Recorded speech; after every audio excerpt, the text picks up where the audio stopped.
Buenas, yo soy la doctora Yorbelis Rojas, residente del segundo año del Servicio de Urología del Hospital Vargas de Caracas.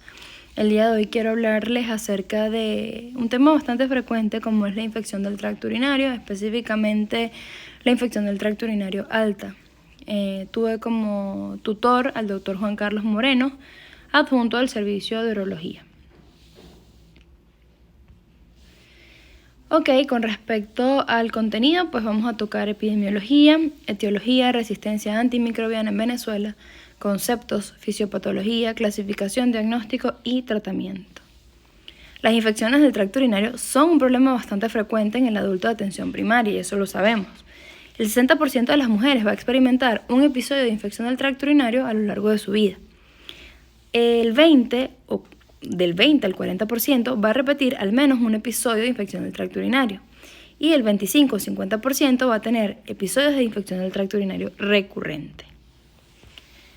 Sabemos que el microorganismo o el uropatógeno más frecuente es la Escherichia coli con un porcentaje de 80%, seguido de la Klebsiella, el Proteus, las Pseudomonas y el Enterococcus.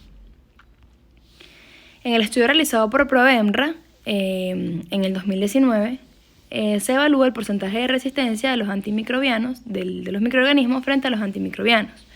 En este caso podemos evidenciar que las fluoroquinolonas, ¿verdad?, están por encima del 40% en el caso de la Escherichia coli.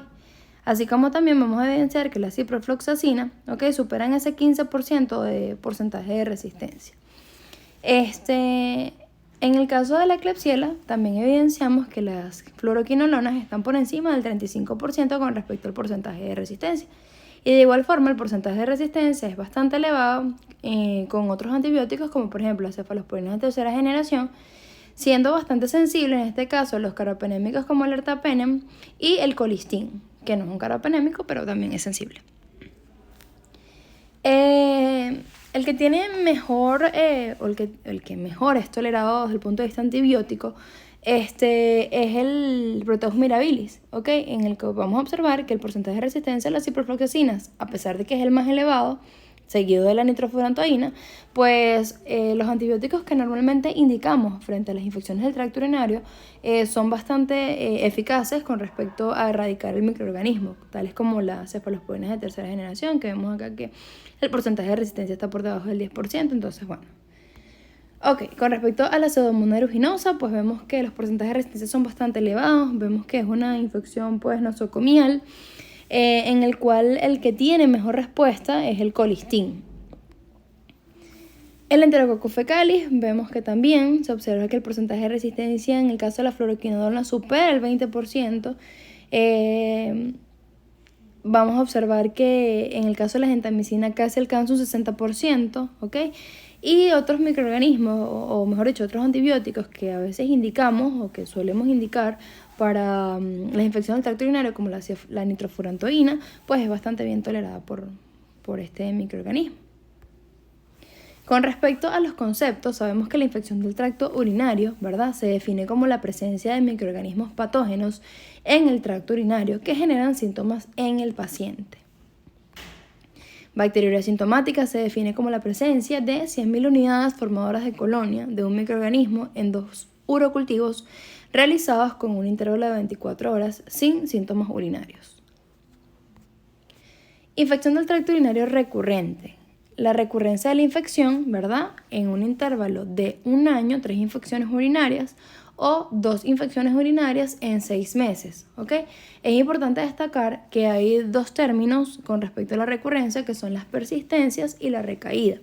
En el caso de la persistencia, no hay un urocultivo negativo en el intervalo de las infecciones. En el caso de la recaída, hay un urocultivo negativo en el intervalo de las infecciones o el curso de las infecciones. Hablemos entonces de la clasificación, una clasificación anatómica bastante sencilla, se clasifica en bajas y altas, siendo las bajas aquellas dadas por cistitis, uretritis y prostatitis, que no vamos a tocar en el presente tema, o el día de hoy, mejor dicho. También están las infecciones del tracto urinario alta, entre las cuales están la pielonefritis, de las cuales vamos a mencionar el día de hoy la pielonefritis enfisematosa y la xantogranulomatosa, así como también el absceso renal. Si hablamos del grado de complicación de las infecciones urinarias, pues tenemos que se clasifican en no complicadas y complicadas. El día de hoy nos interesa hablar acerca de las complicadas, que se definen como aquellas que se presentan en hombres, mujeres embarazadas y personas con anomalías urológicas tanto anatómicas o funcionales, así como también pacientes que son portadores de sondas o con enfermedad renal o algún compromiso del sistema inmunológico. Si nos referimos al diagnóstico, pues sabemos que todo diagnóstico comienza con una buena anamnesis del paciente, un buen interrogatorio, basándonos principalmente en los antecedentes, el hábito miccional del mismo, actividad laboral, hábito sexual, ¿ok? Y de esa manera orientarnos en base al tipo de infección urinaria a la que nos estamos enfrentando y enfocar obviamente el tratamiento en base a esto. Hay ciertos síntomas del tracto urinario, sobre todo que nos hacen sospechar de infecciones del tracto urinario inferior, como son la estranguria, la frecuencia y la urgencia. El uroanálisis pues está indicado de entrada en todo paciente con infección del tracto urinario, ¿ok?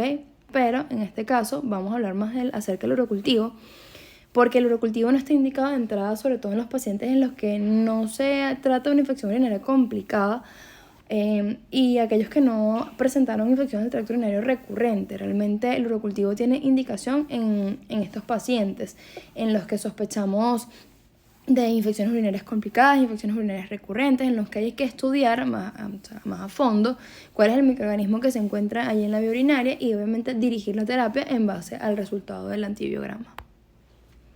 Indicamos entrada en los estudios imagenológicos en los pacientes con infecciones del tracto urinario no complicadas. No, sabemos que los estudios imagenológicos los indicamos cuando vemos la necesidad de estudiar más a fondo lo que es la estructura de la vía urinaria, sobre todo en aquellos pacientes en los que sospechamos de la presencia de anomalías anatómicas, como por ejemplo la presencia de litos, estenosis, en los que suele presentarse con mayor frecuencia estas infecciones a repetición. El manejo, básicamente hay ciertas consideraciones que debemos tomar en cuenta, como es la certeza del diagnóstico, que sea una infección del tracto urinario no complicada, analizar obviamente los patrones de resistencia de la población y dirigir el tratamiento en base a lo mismo, individualizar al paciente. Acá me pareció bastante importante destacar que con respecto a las infecciones del tracto urinario recurrente, es importante la modificación de la conducta del paciente, es decir, hay ciertas cosas, ciertos patrones de conducta que el paciente debe cambiar y debe modificar para que deje de presentarse este tipo de infecciones, como por ejemplo la ingesta de agua es una de ellas. Es importante también utilizar profilaxis antibiótica continua o postcoital para prevenir las infecciones del tracto urinario recurrente cuando las intervenciones no antimicrobianas han fallado.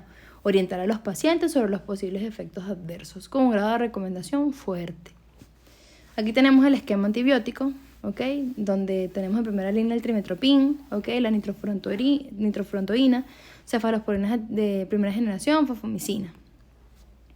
En el caso de la pielonefritis no complicada, pues sabemos que de entrada debemos realizar un uroanálisis, así como también otros estudios, como por ejemplo la hematología completa, estudios como por ejemplo urea y creatinina, así como también tiene indicación la realización del urocultivo y el antibiograma. Esto es para dirigir posteriormente la terapia en base al resultado del mismo. Y en este caso se indican estudios de imagen de las vías urinarias para excluir trastornos urológicos urgentes. Ok, fíjense que acá, con un grado de recomendación fuerte, la guía recomienda tratar a los pacientes con pielonefritis no complicada que no necesiten hospitalización con un curso corto de fluoroquinolonas como tratamiento de primera línea. Mi pregunta es, una vez discutido anteriormente en el estudio ProEMRA, ¿okay? Donde se ve el porcentaje de resistencia a la fluoroquinolona, ¿realmente indicamos de entrada las fluoroquinolonas en estos pacientes? Aquí vemos los esquemas de tratamiento, ¿ok? Ciprofloxacina, es decir, las fluoroquinolonas de primera entrada, seguido del trimetoprim, cefalosporinas de tercera generación, ¿ok? Y como tratamiento de segunda línea, pues está la gentamicina y la micacina, pero en este caso no le indican como monoterapia, sino asociadas a cefalosporinas de segunda o tercera generación. Como última alternativa, entonces indican el meropenem, el imipenem. Ok, ya vamos a continuar con la segunda parte del seminario, es donde vamos a entrar más a profundidad en la parte de las infecciones del tracto urinario complicada, pero bueno, aquí quiero mostrarles la iglesia de un pueblito ubicado al sur de Mérida. Está ubicada específicamente en El Morro, bastante bonito para visitarla.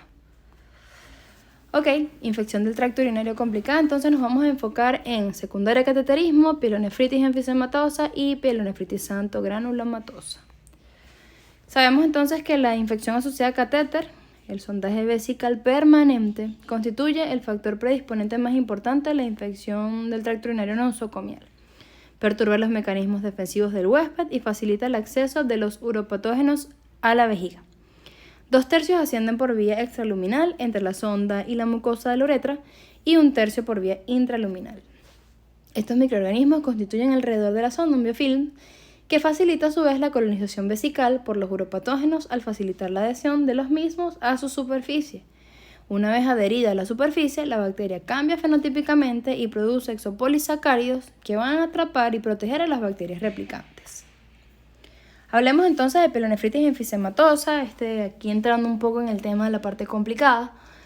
Esta fue una revisión que se realizó en abril del 2022, donde hablan de la clasificación, el manejo, está bastante completa. Y ellos definen básicamente la pielonefritis enfisematosa como una infección necrosante aguda del parénquima renal y de los tejidos circundantes. Se dice que es una enfermedad potencialmente mortal, con tasas que oscilan entre el 40 al 90%.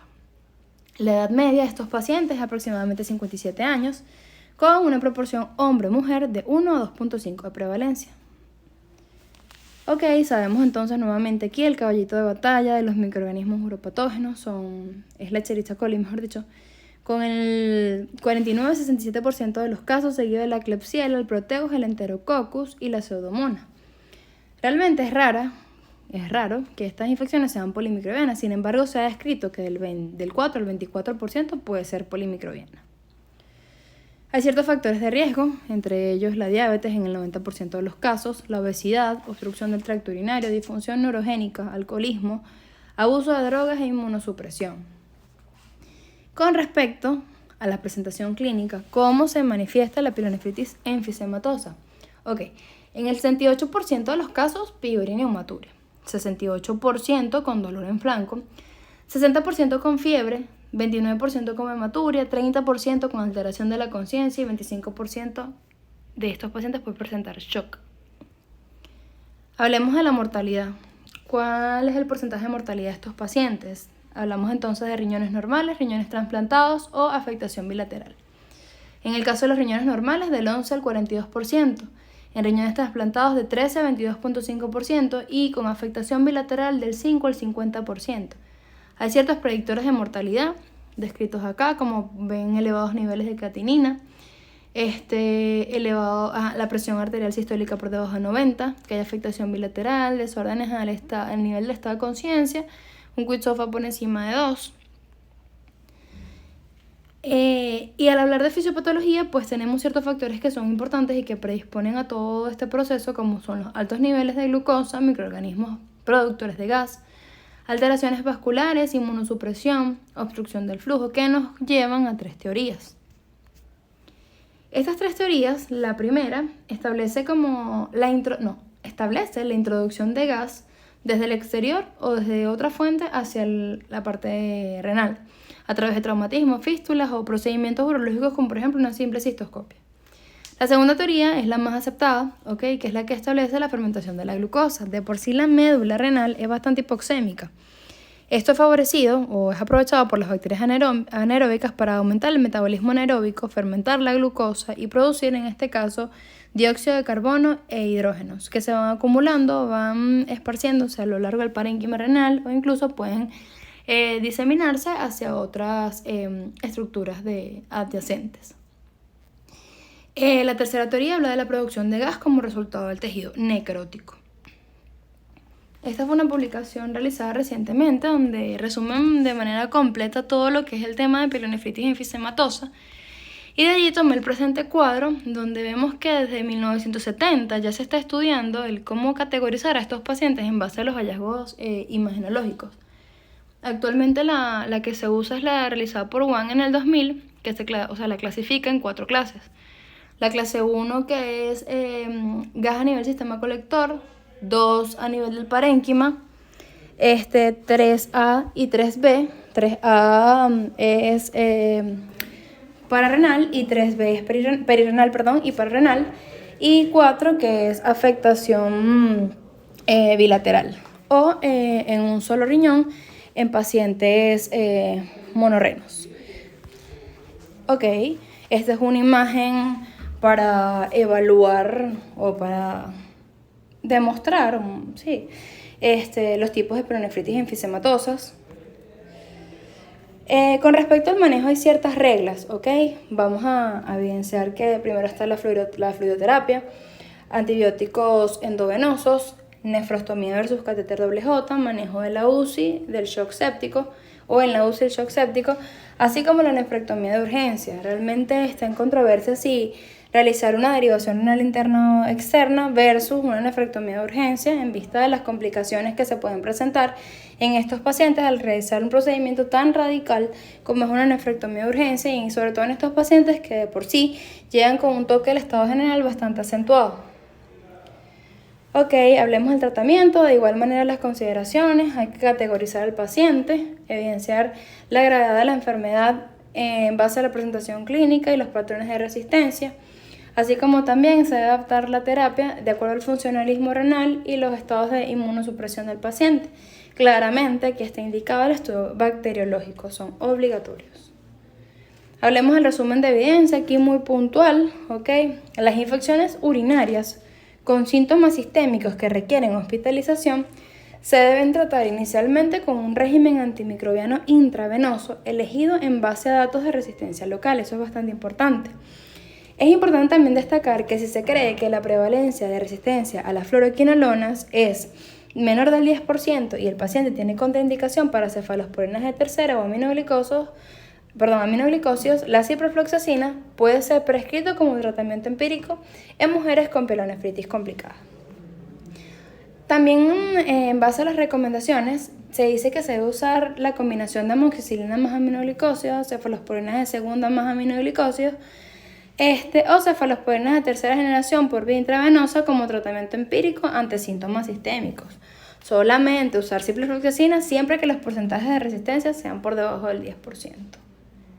Aquí tenemos los esquemas de tratamiento. Importante destacar que en el caso de las no complicadas son cursos cortos de tratamiento, y en este caso el tratamiento, en el caso de las complicadas, sospecha de urosepsis, el tratamiento debe ser endovenoso y debe cursar entre aproximadamente 14 y 21 días.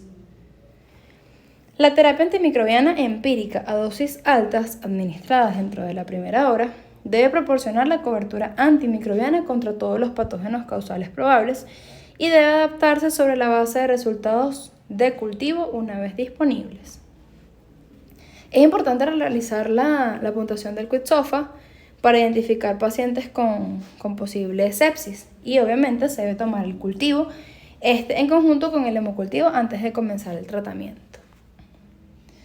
Esto del drenaje es bastante importante porque hay pacientes que no solo responden o no responden de manera eficaz solamente con la terapia del antibiótico.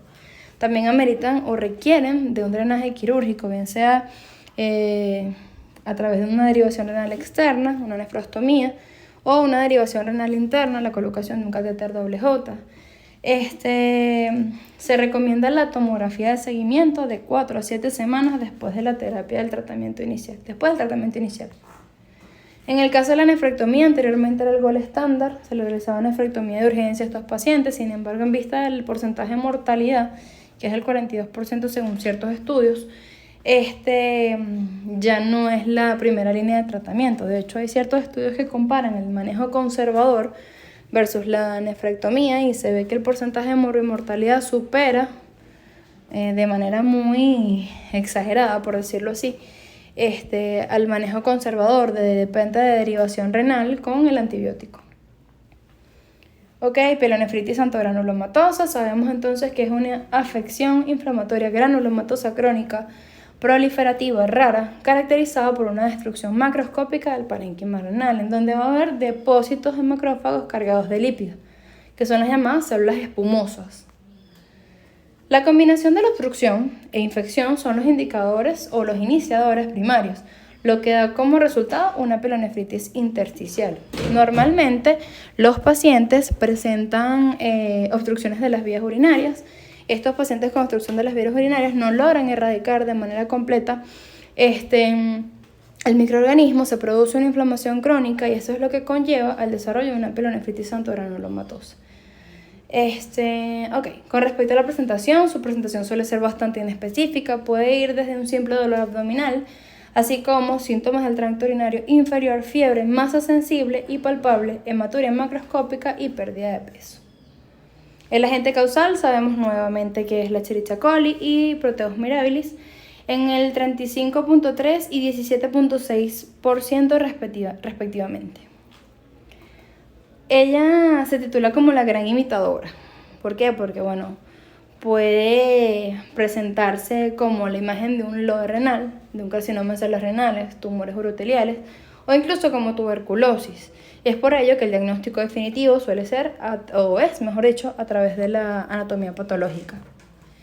Hace poco nos preguntábamos acerca de cuál es la relación que existe entre la pielonefritis xantogranulomatosa y el cáncer de células renales. Y realmente hay pocos documentos que reporten esta relación. Sin embargo, en una de las literaturas establecen que el porcentaje es bastante bajo, del 1.7%, y justamente se presenta este caso de una paciente de 62 años que fue manejada bajo el contexto de un lobe renal, y en el hallazgo anatomopatológico reportan, aparte del lobe renal, focos de pielonefritis xantogranulomatosa, así que no es descabellado pensar que estos pacientes puedan tener estos focos infecciosos debido justamente a la obstrucción de las vías urinarias, productos del tumor,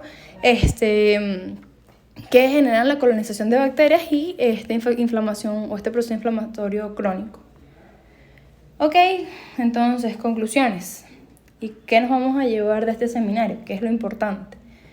Que las infecciones del tracto urinario representan un motivo de consulta frecuente. Se estima que alrededor del 60% de la población la va a padecer en algún momento de la vida. El agente causal más frecuente es la E. coli. Se debe enfocar el tratamiento de este y otros patógenos en base a los patrones de resistencia antimicrobiana. Se define entonces infección del tracto urinario alta complicada como aquella que afecta a hombres y mujeres embarazadas con anomalías urológicas, anatómicas o funcionales, y se debe categorizar al paciente para su adecuado manejo. La pielonefritis enfisematosa es una infección necrosante aguda del parénquima renal y los tejidos circundantes, requiere de urocultivo, estudios de imagen. Su tratamiento puede ir desde el manejo conservador hasta la nefrectomía de urgencia. La pielonefritis xantogranulomatosa es una afección inflamatoria granulomatosa crónica proliferativa rara, caracterizada por la destrucción macroscópica del parénquima renal. Su diagnóstico definitivo es histopatológico y es conocida como la gran simuladora, siendo el tratamiento definitivo la nefrectomía. Muchas gracias, espero que lo anteriormente discutido sea de su agrado y sobre todo que sea bastante útil para ustedes.